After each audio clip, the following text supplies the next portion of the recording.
എൻ്റെ പേര് സെലീന. ഇത് എൻ്റെ മോള് ജസ്ന.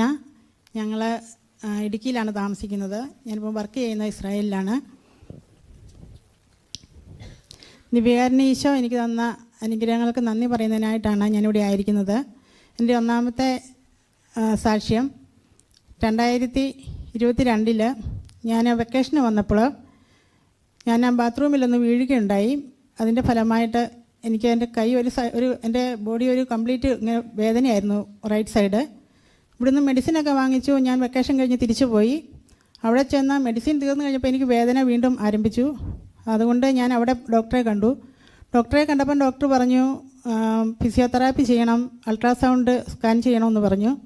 അൾട്രാസൗണ്ട് സ്കാനിന് 2 മാസത്തെ താമസം വന്നുകൊണ്ട്, അപ്പോയിൻമെൻറ്റ് കിട്ടാൻ താമസം വന്നുകൊണ്ട് ഡോക്ടർ എന്നോട് പറഞ്ഞു ഫിസിയോതെറാപ്പി ചെയ്തോളാൻ പറഞ്ഞു. ഞാൻ ഫിസിയോതെറാപ്പി ചെയ്തു. 4 ദിവസമേ ഞാൻ ചെയ്തുള്ളൂ. 4 ദിവസം ചെയ്ത് കഴിഞ്ഞപ്പോഴത്തേനേ എൻ്റെ കൈ അനക്കാൻ മേലാത്ത അവസ്ഥയിലായി. എൻ്റെ കൈ എനിക്ക് ഒട്ടും പൊക്കാൻ മേല, അങ്ങനത്തെ ഒരവസ്ഥയായി.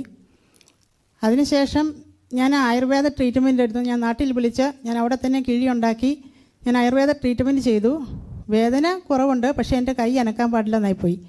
അൾട്രാസൗണ്ട് ചെയ്തപ്പോൾ ഷോൾഡറിന് ലിഗ്മെൻറ്റിന് പൊട്ടലുണ്ടെന്ന് പറഞ്ഞു. എന്നോട് പറഞ്ഞു കൂടുതൽ ഫിസിയോതെറാപ്പി ചെയ്യണമെന്ന് പറഞ്ഞു. പക്ഷേ ഞാൻ പോയില്ല. കാരണം അത്രയും 4 ദിവസം ചെയ്തപ്പം തന്നെ എനിക്ക് കൈ ഈ അവസ്ഥയിലായെങ്കിൽ വീണ്ടും ചെയ്തു കഴിഞ്ഞാൽ എന്താകുമെന്ന് വിചാരിച്ച് ഞാൻ പോയില്ല. ഞാൻ ദിവ്യകാരുണ്യ ഈശോയിൽ സമർപ്പിച്ച് ഞാൻ ആരാധന കൂടിക്കൊണ്ടിരിക്കുകയായിരുന്നു. അപ്പോഴും എല്ലാ ദിവസവും ഞാൻ ദിവ്യകാരുണ്യ ആരാധനയിൽ പ്രത്യേക നിയോഗം സമർപ്പിച്ച് ഞാൻ ആരാധന കൂടി പ്രാർത്ഥിച്ചു. ദിവ്യകാരുണ്യ ഈശോയെ തൊട്ട് ഞാൻ എൻ്റെ കയ്യിൽ കുരിശ് വരച്ച് ഞാൻ പ്രാർത്ഥിച്ചു. അതിൻ്റെ ഫലമായിട്ട് എനിക്ക് ദിവ്യകാരുണ്യ ഈശോ പരിപൂർണ സൗഖ്യം നൽകി അനുഗ്രഹിച്ചു. ഈശോയ്ക്കും ആദ്യസ്ഥം വഹിച്ച അമ്മ മാതാവിനും ഞാൻ കോടാനുകോടി നന്ദി പറയുന്നു. എൻ്റെ രണ്ടാമത്തെ നിയോഗം എൻ്റെ മോൾക്ക് വേണ്ടിയാണ്. അവൾ 2025 ജനുവരിയിൽ രാജസ്ഥാനിൽ പഠിച്ചുകൊണ്ടിരിക്കുകയാണ്. BSc നഴ്സിംഗിന് അവൾ പഠിച്ചുകൊണ്ടിരിക്കുകയായിരുന്നു. അപ്പോൾ അവൾക്ക് കണ്ണിന് ഞരമ്പുകൾക്ക് ഇൻഫ്ലമേഷനായിട്ട് ട്രീറ്റ്മെൻറ്റ് എടുക്കുന്നുണ്ടായിരുന്നു. ആ മരുന്നിൻ്റെ റിയാക്ഷൻ എന്നോണം വായിൽ കുരുക്കളുണ്ടായി. അവിടെ സിസ്റ്റേഴ്സ് ഹോസ്പിറ്റലിൽ കാണിച്ചു. 2-3 ദിവസം അവിടെ കിടന്നു. പക്ഷേ ഇത് കൂടുകയാണ് ചെയ്തത്. അപ്പം സിസ്റ്റർ പറഞ്ഞു എന്നാൽ നാട്ടിലേക്ക് കൊണ്ടുപോയിക്കോളാൻ പറഞ്ഞു. ഞങ്ങൾ 20-ാം തീയതി പാലാ മെഡിസിറ്റിയിൽ കൊണ്ടുവന്ന് അഡ്മിറ്റാക്കി. 2 ദിവസം മരുന്ന് കൊടുത്തു. ഡോക്ടറിനും എന്നാന്നും അറിയത്തില്ല, അവിടെ മരുന്ന് കൊടുത്തതിൻ്റെ റിയാക്ഷൻ ആയിരിക്കും എന്നാണ് ഇവിടുത്തെ ഡോക്ടർ പറഞ്ഞത്. പക്ഷേ കൊച്ചിന് മിണ്ടാൻ മേല. ആ 7 ദിവസം വെള്ളം പോലും കുടിക്കാൻ മേലാതെ, ഉമ്മിനീര് പോലും ഇറക്കാൻ മേലാത്ത കൊച്ചു കിടക്കുകയായിരുന്നു. ഞാൻ വീഡിയോ കോൾ വിളിക്കുമ്പോഴൊക്കെ ഇത് മിണ്ടാൻ മേലാതെ ഇങ്ങനെ കിടക്കുകയാണ്. അപ്പം വ്യാഴാഴ്ച ഞാൻ അച്ഛനെ വിളിച്ചു. രാത്രി ഞാൻ ഉറങ്ങാതിരുന്ന അച്ഛനെ വിളിച്ചു. പക്ഷേ എനിക്ക് കിട്ടിയില്ല നിർഭാഗ്യവശാൽ.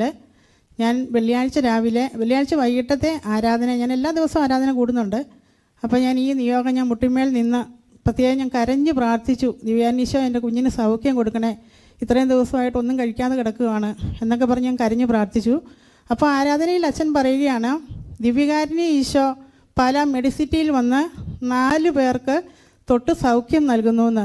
അതിലൊരാളുടെ പേര് തോമാച്ചൻ എന്നാണ് അച്ഛൻ പറഞ്ഞത്.